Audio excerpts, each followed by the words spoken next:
you're not going to see it in the news media here. I had to go to the UK to find it, but MAGA now has blood on its hands because a 71-year-old woman died in Thailand because they cut off funding for USAID. That's horrible. And she couldn't get the oxygen she needs. That is just so You're awful. going to hear more and more stories about that too. You know what it reminds me And of? I got that from the Telegraph in the UK. You know what it reminds me of? There's one other item. Yeah, let me just, Keith, hang on one second. Let me just respond to what you first said.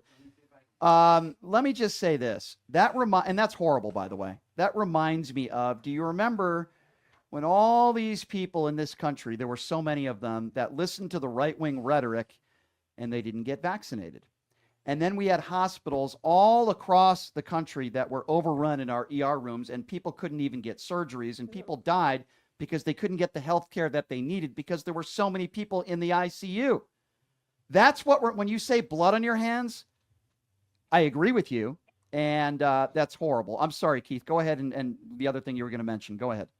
Yeah, it's definitely horrible, and, the people who put Trump in office are responsible for that death. That's why I said that.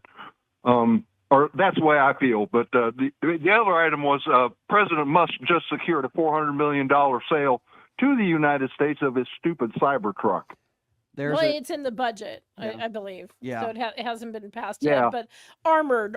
Sorry, they're armored except for they don't actually stop bullets. Did you guys, speaking of Elon Yeah, Musk, and they run into walls sometimes. yeah, speaking of Elon, did you see Lil X, his kid, who I'm sure is going to be growing up to be another trust fund baby douche, I'm sure.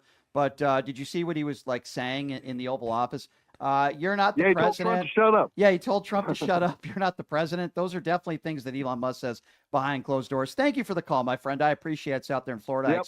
I expect some oranges through the mail. Thank you. And I want those. I want a signed white boots of Ron DeSantis, and I will sell them to MAGA Patrick for a lot of money. Thank you for the call.